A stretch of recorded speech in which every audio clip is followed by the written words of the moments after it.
بسم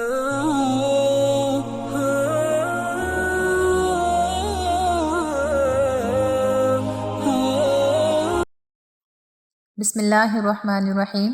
الہاکم التکاثر، تکاثر کہتے ہیں کثرت کو، یعنی کہ بہت زیادہ جو چیز ہوتی ہے اس کو کثرت کے ساتھ مال و دولت جمع کرنا یا کسی بھی چیز کو بہت زیادہ حاصل کرنے کی کوشش کرنا، وہ تکاثر کہلاتا ہے۔ حضرت ابن عباس رضی اللہ تعالی عنہ کی ایک روایت ہے کہ رسول اللہ صلی اللہ علیہ وآلہ وسلم نے الہاکم التکاثر پڑھ کر فرمایا کہ اس سے مراد یہ ہے کہ مال کو ناجائز طریقوں سے حاصل کیا جائے اور مال پر جو فرائض اللہ کے عائد ہوتے ہیں انہیں خرچ نہ کریں۔ حتیٰ زرتم المقابر، یہاں مقابر سے مراد قبر میں پہنچنا ہے، جیسا کہ حدیث مرفوع میں خود رسول اللہ صلی اللہ علیہ وسلم نے حتیٰ زرتم المقابر کی تفسیر میں فرمایا کہ حتیٰ یأتیکم الموت، یعنی کہ مطلب یہ ہے کہ جب تک تم موت تک نہ پہنچ جاؤ۔ اب الہاکم التکاثر حتیٰ زرتم المقابر،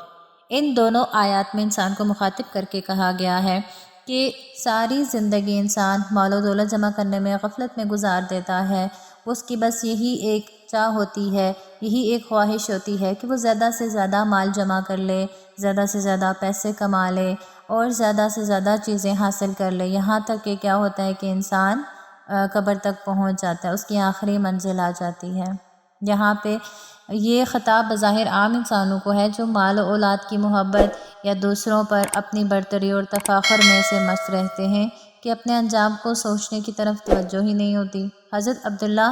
ابن شخیر فرماتے ہیں کہ میں ایک روز حضرت صلی اللہ علیہ وسلم کی خدمت میں پہنچا تو آپ صلی اللہ علیہ وسلم الہاکم التکاثر پڑھ رہے تھے اور یہ فرما رہے تھے کہ آدمی کہتا ہے میرا مال،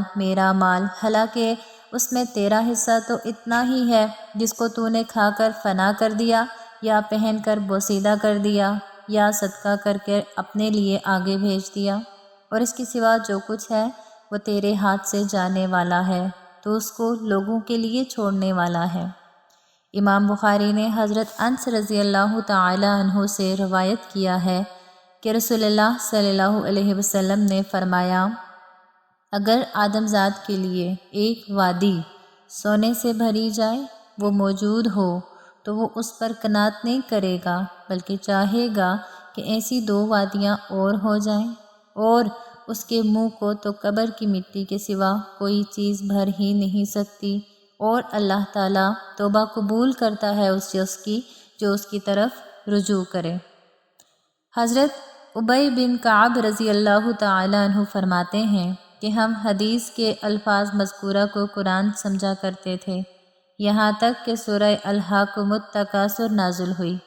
ایسا معلوم ہوتا ہے کہ رسول اللہ صلی اللہ علیہ وسلم نے الہاکم التکاثر پڑھ کر مذکورہ الفاظ اس کی تفسیر اور تشریح کے طور پر پڑھے تھے۔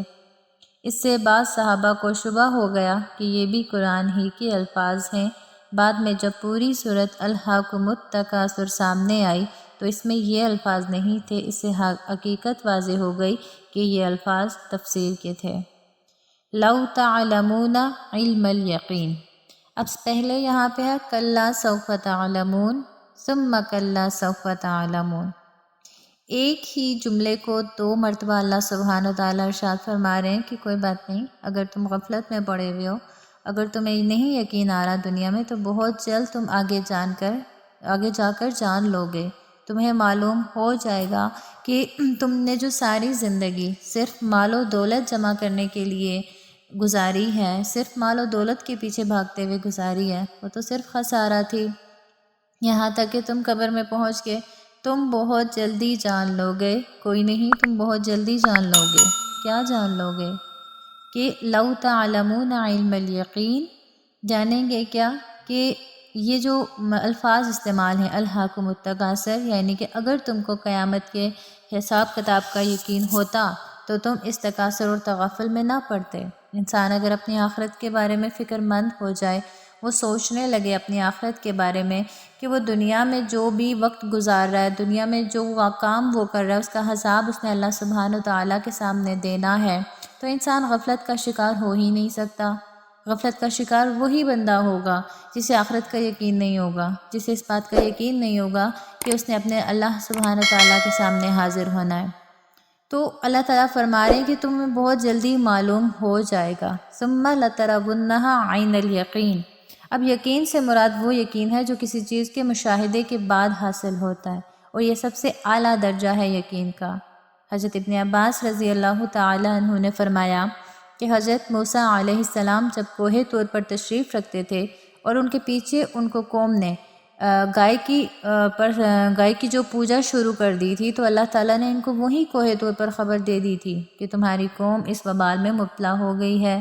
مگر موسیٰ علیہ السلام پر اس خبر سے اتنا اثر نہیں ہوا جتنا اس وقت انہیں دیکھ کے وہ ایک جھٹکا لگا کہ ان کی قوم یہ کیا کر رہی ہے۔ تو بے اختیار ہو کر انہوں نے جو ان کے ہاتھ میں تختیاں تھیں تورات کی، انہوں نے وہ چھوڑ دیں۔ تو گویا کہ ایک چیز ہوتی ہے کہ ہم اس کے بارے میں سن رہے ہوتے ہیں،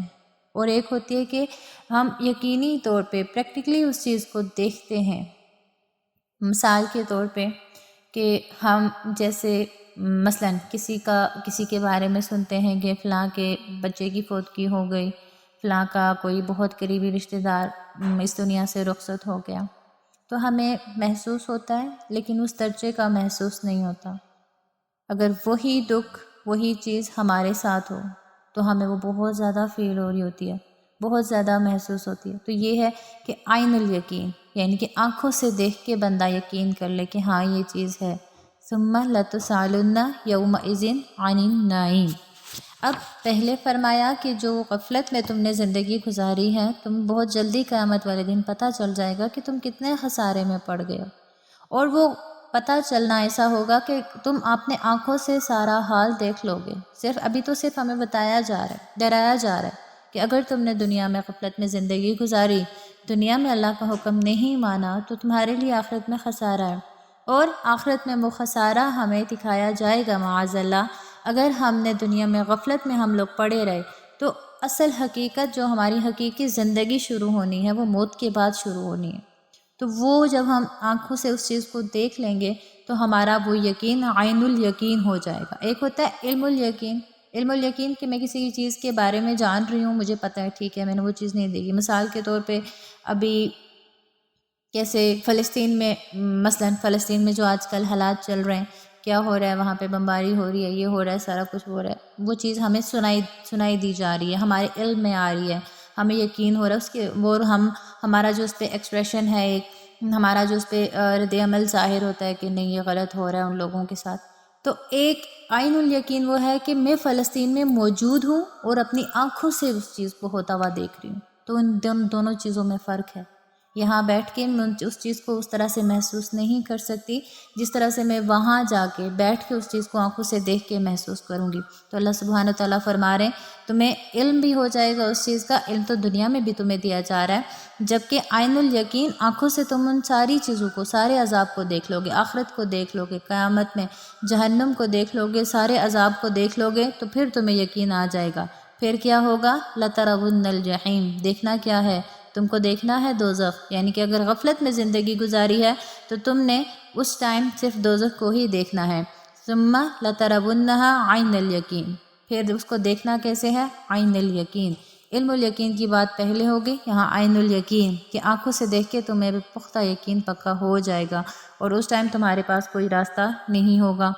ثم لتسألن یومئذ عن النعیم، پھر تم سے اس دن پوچھا جائے گا کہ دنیا میں جو تم نے آرام کی زندگی گزاری ہے، جو حقیقت تمہیں دنیا میں بہت زیادہ آرام لگتا تھا، جس نے تمہیں اللہ سے غافل کر دیا جن چیزوں نے، اب بتاؤ ان کی حقیقت کیا ہے۔ اب ایک حدیث میں رسول اللہ صلی اللہ علیہ وسلم نے فرمایا کہ محشر میں کوئی آدمی اپنی جگہ سے سرک نہ سکے گا جب تک 5 سوالوں کا جواب اس سے نہ لیا جائے۔ ایک یہ کہ اس نے اپنی عمر کو کن کاموں میں فنا کیا ہے، دوسرا یہ کہ اس نے اپنی جوانی کی قوت کو کن کاموں میں خرچ کیا ہے، تیسرا یہ کہ جو مال اس نے حاصل کیا وہ کس طریقے سے کمایا، جائز تھا یا ناجائز تھا، کیسے حاصل کیا اور کہاں خرچ کیا، چوتھا سوال یہ کہ مال کو کہاں خرچ کیا، پانچواں یہ کہ جو علم اللہ نے اس کو دیا تھا اس پر کتنا عمل کیا۔ اور امام تفسیر مجاہد نے فرمایا کہ قیامت میں یہ سوال دنیا کی ہر لذت کے متعلق ہوگا، خواہ اس کا تعلق کھانے پینے سے ہو یا لباس سے ہو یا مکان سے ہو یا بیوی، اولاد، حکومت، عزت، کسی بھی چیز سے ہو۔ تو قیامت والے دن ان ساری چیزوں کے بارے میں ہم سے پوچھا جائے گا۔ سورہ تکاثر کی جو خاص فضیلت ہے کہ رسول اللہ صلی اللہ علیہ وسلم نے صحابہ کرام سے خطاب کر کے فرمایا،